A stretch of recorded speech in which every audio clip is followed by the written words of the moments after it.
Swastiastu, salam rahayu. Saudaraku, kembali lagi dalam channel Rua Bineda Channel. Pada kesempatan kali ini saya akan berusaha menjelaskan mengenai filosofi dari aksara Jawa. Dan ingat, jangan pernah percaya dengan apa yang saya katakan. Pilah dan pilih kembali. Terima kasih.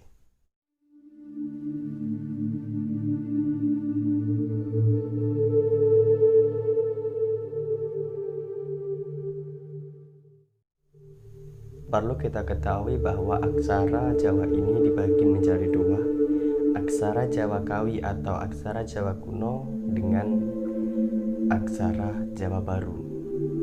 Maka di kesempatan kali ini saya akan bahas mengenai aksara Jawa baru, mengenai filosofi dari aksara ini. Membahas mengenai aksara Jawa baru ini kiranya tak lepas dari kisah Sang Adisaka, bahwa disinyalir kisah Sang Adisaka inilah yang menjadi pencetus lahirnya aksara Jawa baru. Aksara Jawa baru terdiri dari 20 kata yang tersusun dari 4 baris. Dari keempat baris inilah, baris pertama, baris kedua, baris ketiga, dan baris keempat ini memiliki makna atau arti masing-masing. Sehingga di sini saya akan berusaha menjelaskan sekaligus mengkaitkan keempat baris aksara ini untuk kita jadikan pedoman hidup. Dan ingat, terus koreksi apa yang saya katakan. Nah, aksara Jawa baru ini terdiri dari Hono Coroko, Doto Sowolo, Podo Joyonyo, Mogo Botongo. Mari kita bahas dari baris per baris. Hono Coroko atau Hana Caraka memiliki pengertian ada perintah, ada utusan, bahwa kita yakin hidup ini bukanlah suatu kebetulan. Kita lahir dari rahim orang tua kita bukanlah suatu kebetulan. Kita lahir beragama ini, kita lahir bersuku ini, itu bukanlah kebetulan. Dan saudaraku, ketika menyaksikan video ini bukanlah suatu kebetulan. Ini adalah ketetapan. Hono Coroko adalah perintah. Adanya perintah. Siapa yang merintahkan kita? Adalah Tuhan, Ida Sang Yang Dewasa. Beliau memerintahkan kita menjadi manusia dan menjalani kehidupan kita sesuai karma wasana atau tugas kewajiban kita lahir di dunia ini. Lalu Doto Sowolo yang memiliki arti sama-sama bertarung, sama-sama bersaing, bahwa hidup ini dari zaman ke zaman terus berubah. Keinginan manusia dari hari ke hari semakin bertambah, sehingga manusia satu dengan manusia yang lain saling bersaing, saling menyerang, sehingga tidak menutup kemungkinan manusia dengan manusia lain saling menyedek, saling menyenggol, saling menjatuhkan demi apa yang mereka capai, demi apa yang mereka inginkan. Dan itulah kenyataan di zaman sekarang ini. Maka kita harus tetap eling lan waspada, ingat dan waspada, bahwa sejatinya manusia itu adalah podo joyonyo, pada jayanya, yang memiliki arti bahwa setiap manusia sebenarnya bukan hanya manusia sih, setiap makhluk hidup itu memiliki kekuatan masing-masing. Podo joyonyo, sama-sama kuatnya. Dalam pemahaman saya, ini adalah istilah dari berdiri sama tinggi, duduk sama rendah. Tidak ada beda satu dengan yang lain. Tidak ada beda antara diri kita ini, tidak ada beda antara manusia dengan makhluk yang lain. semua sama saja. Yang membedakan adalah akhlak dari makhluk tersebut.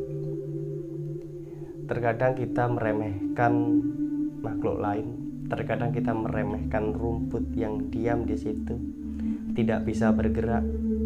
Tapi coba deh kita kembali pikirkan, tanpa adanya rumput pun kita juga akan kesulitan untuk hidup.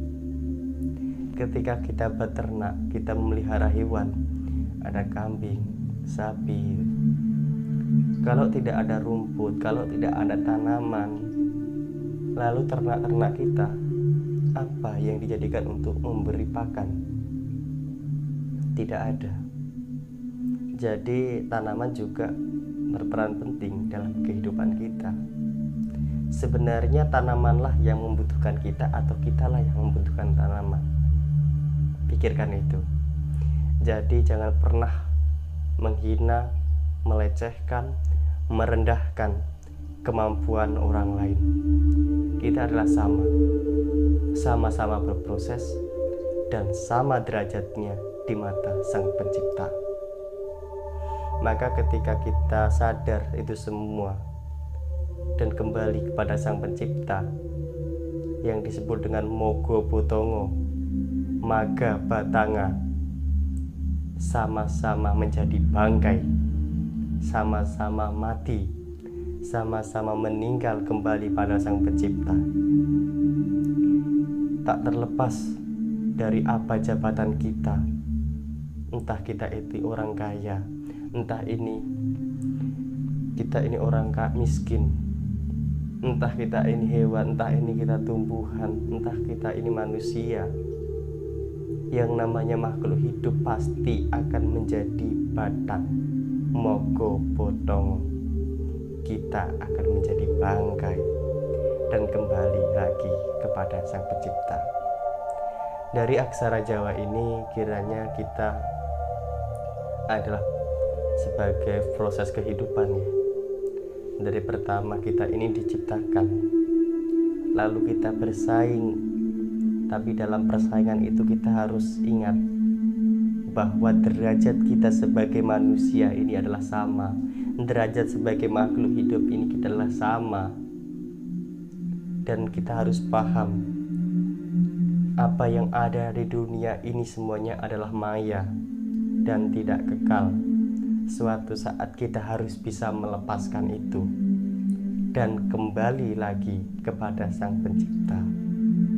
Saudaraku, maka ajaran spiritual leluhur Jawa sepertinya bukan hanya leluhur Jawa nggih, tetapi semua ajaran dari para leluhur, baik dari agama manapun, baik dari suku manapun, pasti semuanya mengajarkan mengenai kebaikan. Maka kalau ada orang yang mengatakan bahwa ajaran leluhur itu adalah kuno, berarti orang itu sudah kehilangan jati dirinya. Maka mari kita selalu ingat akan leluhur kita. Semasa kita masih mengingat leluhur kita, maka kita akan berjalan ke depan dengan mulus. Terima kasih sudah menyaksikan video ini. Jangan lupa like dan subscribe untuk perkembangan channel ini.